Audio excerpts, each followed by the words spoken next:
Look who is with me today. Who?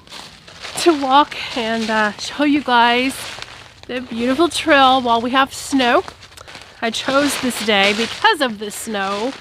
I really wanted to capture it, and so I asked him if he wanted to come and walk in the snowy woods with me. So, whoops.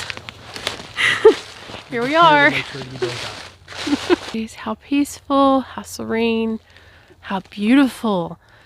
I don't know if you can see how it's a little bit snowing, and I'm going to be quiet for a minute so that you can hear it coming down.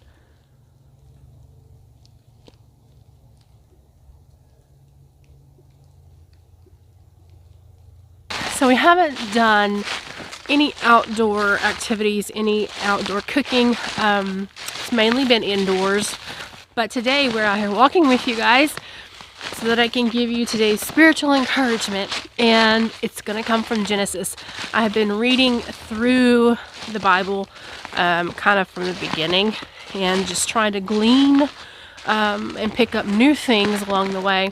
And so today's message is about Jacob, and it's when Jacob wrestled with God. And so it was something that I had read one morning this week, and it's just really stuck with me, and so that's why I'm bringing it to you. So I just pray that if you're listening, if you're watching this little devotion message will bless you, it'll touch you, and it'll speak to you. So if you read through, one night Jacob was alone in camp, and it was after they crossed the Jabbok River? And a man came, and he wrestled with him. But when the man saw that he wasn't gonna win, he wrenched Jacob's hip. So think about that word, wrenched. What does a wrench do? So that's why I feel like he did. He wrenched it out of socket. He wrenched it out of place. And this could have been very painful. No, actually, this was very painful. If your hip gets put out of socket or wrenched out of socket, I imagine that this would be very painful. So the man had asked Jacob to let him go. This was after he wrenched his hip out of socket. And Jacob said, "No, not until you bless me." So then the man asked Jacob his name. And then Jacob told him his name, and he said, "Your name will no longer be Jacob, it will be Israel. Your name will be Israel because you wrestled or you fought with God and you won." Then the man blessed Jacob. So there's a few little things to this story. First of all, seeing God face to face. Haven't we read in the scriptures where no man can see the face of God, and live? And then wrestling God, like literally wrestling God. Like, who could win, right? Who could win if you were in a wrestling match with God? In a wrestling match, I've never wrestled, but wrestling is very strategic. If you watch they maneuver and they strategically have moves and holds to put their opponent in place. And so Jacob was very strategic in the way that he wrestled God, or he fought God. So when we think of it that way, we can put this in perspective of, okay, I have wrestled God. I have fought with God. And if you've heard this story before, or you've heard this teaching before, we absolutely know that if God has given you a promise, if God has given you a word, you keep that word, you hold that word, or you fight for that word. Remind God of that promise. Remind him of the word that he gave you.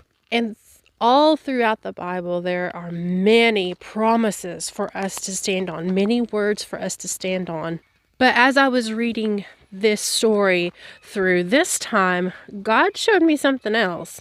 Sometimes we even try to convince God of things, even when he gives us the answer.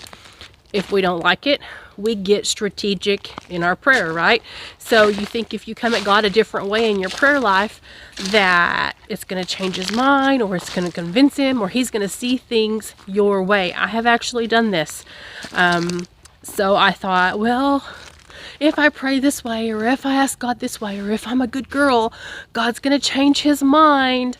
So we do these things. And then sometimes God has to wrench things out of place.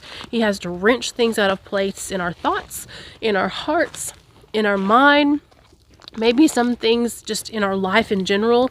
And then when things aren't going our way, we come to him in prayer, crying about it because things aren't going our way. Things that we've prayed for aren't happening the way we wanted them to happen.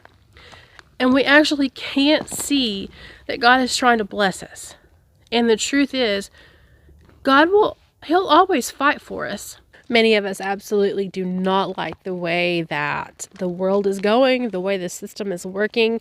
And many of us actually wish the Lord would just make everything go back to the way it was, to our comfortable lives.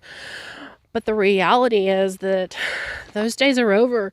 And we really have to come to terms with reality that those days are over and God is absolutely doing something new in the earth. And so instead of strategically praying against what he's trying to do, you guys, we've got to accept it, and we've got to trust that he knows and he's got a plan, and that he will continue to fight for us if we just believe and we just trust in him and pray into his will. Everything's going to work out, and everything is absolutely going to be okay. We can learn a lesson from Jacob in Jacob's story. Submit to God. Quit being strategic in your prayers, trying to get your way. Trust in him. He is on your side. One more view, guys. It is beautiful down here. I want to capture this. Ain't that a sight to behold? I think it is so cool down there. I love this hillside. I actually think this is one of my favorite parts of the trail, is just right through here. And that old well house down there is just so mysteriously cool. I love that. This is where we're going to leave you. We're going to say goodbye. As always, Pray for the best and prep for the worst. God bless. You guys have an amazing day. One more thing.